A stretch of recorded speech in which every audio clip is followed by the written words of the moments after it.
Chris, welcome to the City Ground. How excited are you to be here? Very excited, I must admit, and really looking forward to the challenge. We've got a big period of games coming up after the international break. Good timing because it allows me, of course, to spend some time and make some decisions with the squad that we've got, and to meet and work with the players, and most are around, so that's a good opportunity. But yes, really looking forward to getting going.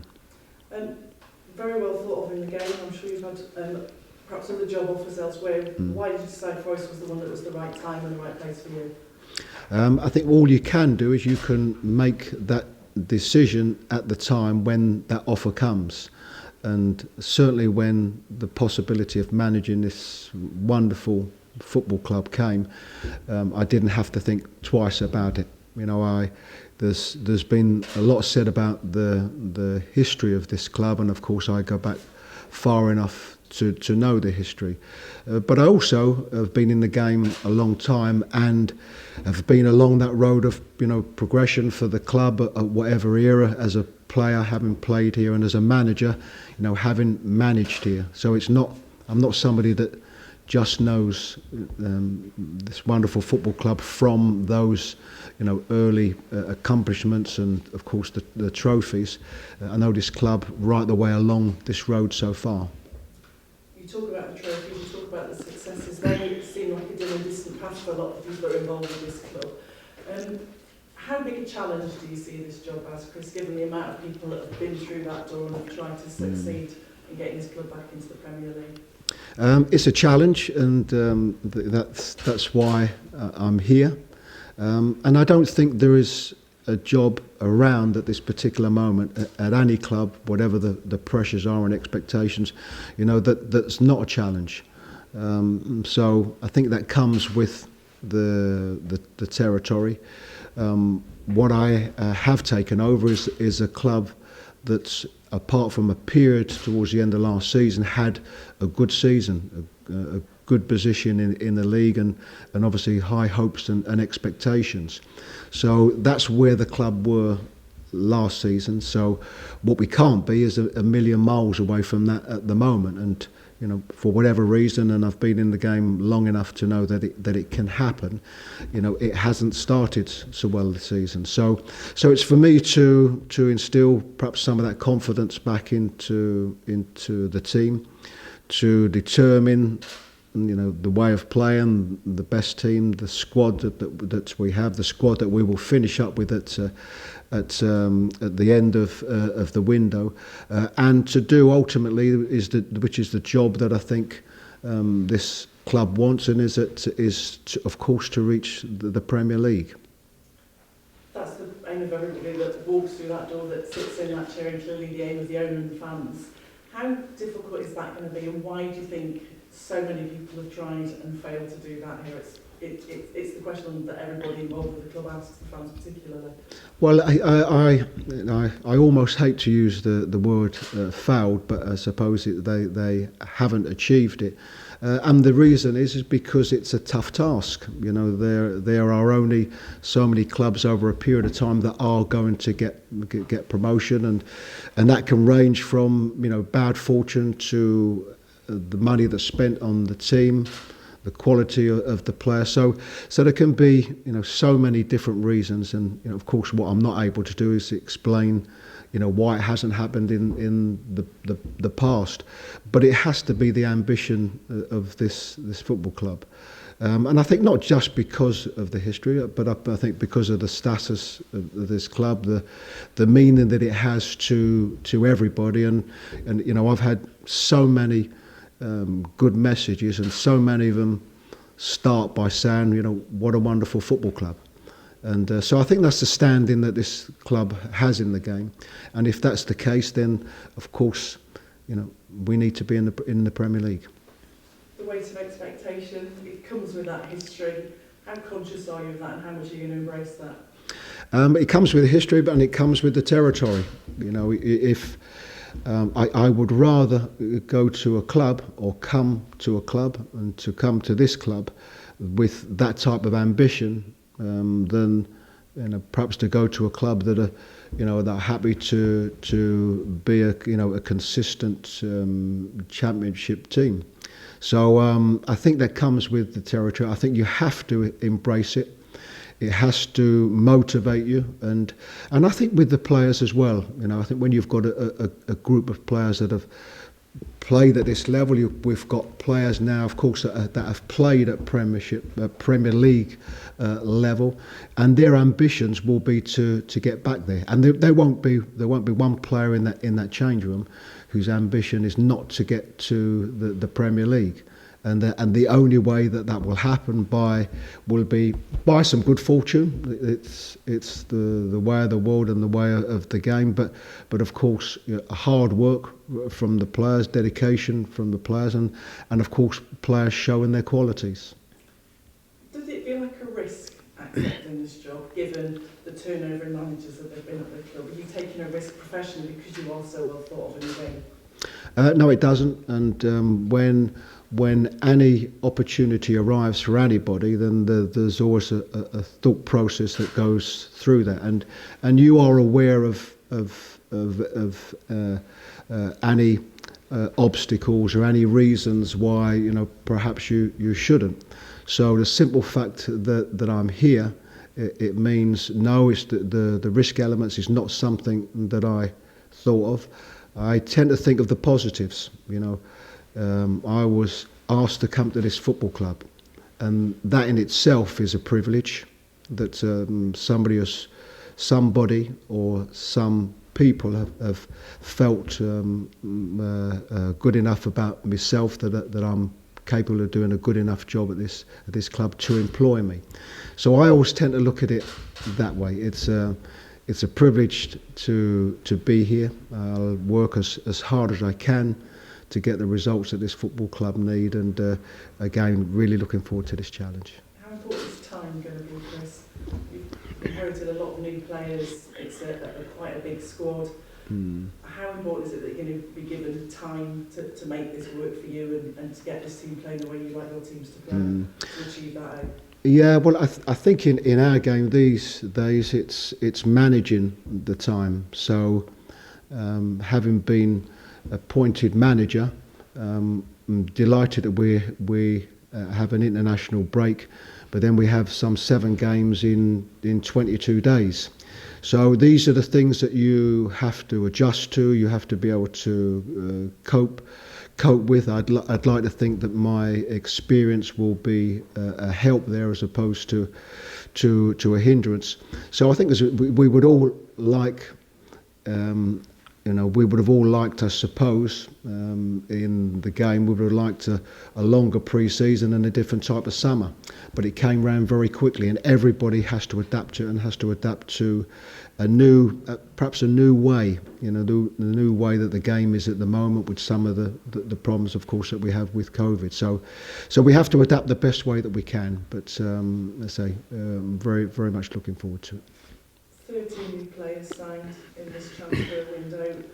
That's a lot of business for a club. Are you intending to fetch some of your own players in? And how big a challenge is it going to be to get those players who you've had nothing to do with on side and playing the way that you want them to? Well, I think you mentioned about time, and that will be probably the most pressing thing that I've got. Yes, there are a lot of new players here, and I think you've got to give the club credit for that.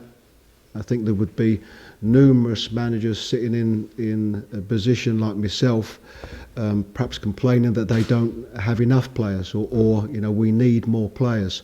So that's one side of it, but then it's about management. And of course, I have until the end of the window to determine the way of course, a way of playing with the players that I've got, for the areas that perhaps I would like to bring in, perhaps those that the squad that needs trimming, and possibly those that need to be playing more games and more regular games.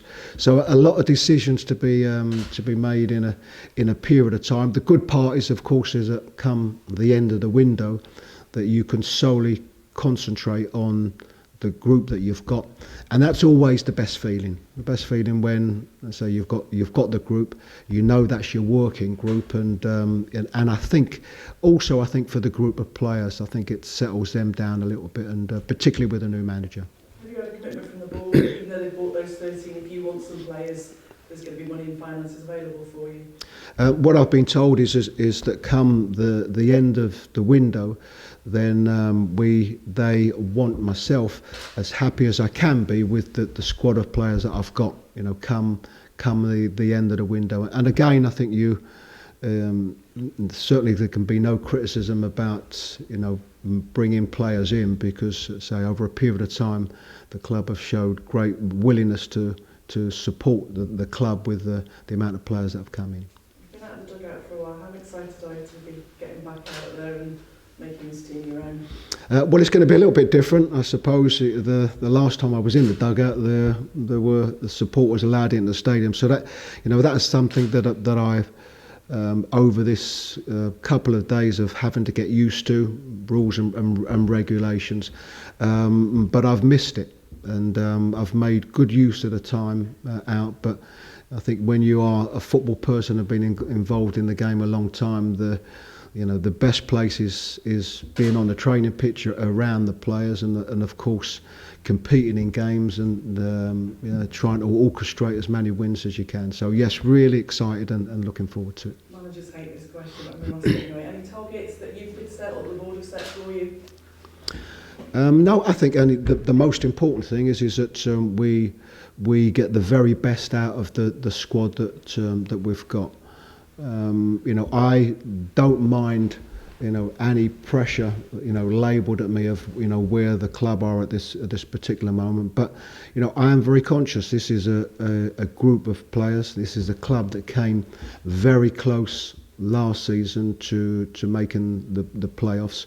So certainly for me, as regards the squad and expectations, there's far more good than bad. So we will do the very best job that we can. The ultimate aim, of course, is in whichever way, is of course to get to the Premier League. So I think as managers, and certainly myself, I accept and expect any pressure that is labelled on myself. Last one from me, Chris. Message to the fans. They've been a bit beleaguered at the minute, to be honest. That devastation at the end of last season, dreadful start to this one. What's your message of hope, I guess, for the fans here at Forest? Well, it's a difficult time, I think, for all of our supporters, and of course not being able to come to the games. I've been to the stadium on numerous occasions as a player and a coach and a manager, and of course I know what a wonderful football stadium it is, and the atmosphere that's created then. So I think it's probably to say that myself and a group of players will do very, very best after the disappointments of last season to get back on track again, and to be a team that's competing again like the team was last season. Thanks, First, my team. We touched there upon the ultimate ambition being the Premier League, but realistically, given the start that Forest have made and the fact that you're coming in and still trying to find your way around the squad and that balance, is promotion or automatic promotion realistic? Well, I think you have to have a goal and an aim. We are very conscious of the start that we've had, and of course, when I speak about a Premier League, ultimately I think that has to be the goal of this football club. But again, we are very conscious of the start that we've had, and first and foremost, what we've got to do is get points on the board, and what we have done in the four games is, of course, concede goals, and so I think that's the starting position. The starting position is getting that little bit more confidence back in the team, and it can happen for whatever reason. So it's getting that confidence back in the team, picking up points, getting ourselves away from the area of the league that we are, and progressing from there. You've had your first training session. What have you made of what you've got to play with?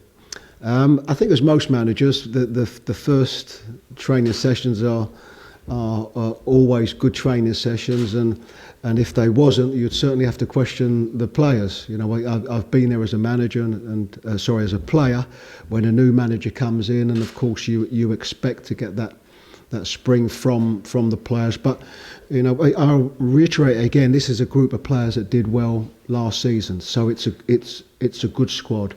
And what the club have done is that they've added to that squad. And so for me, it's a pleasure to work with them. A lot of the players I know, I saw a lot of the games last season, and they are good players. And as a manager and a coach, you know, it's a wonderful feeling to work day in and day out with what you regard as good players and good technical players. What does a Chris Hughton team look like? What is your kind of ethos? Because one of the things that's been criticisms that have been levelled at Forest is that they've been a bit too defensive. What are your sides to do?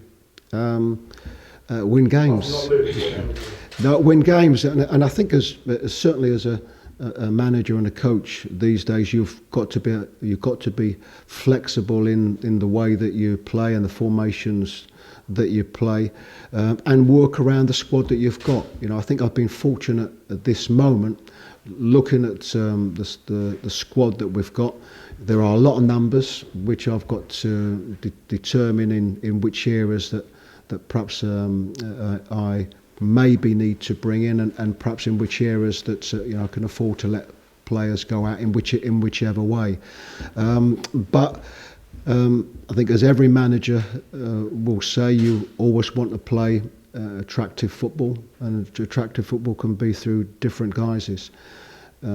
Probably at this moment, the most important thing is that, you know, we've got to get back to winning some football matches. You know, and sometimes that might be by making ourselves, you know, a tighter team, a more compact team, a team that's harder to play against. But all of these decisions will be made once I get a real grasp of the squad and see where the qualities are and where perhaps the strengths are.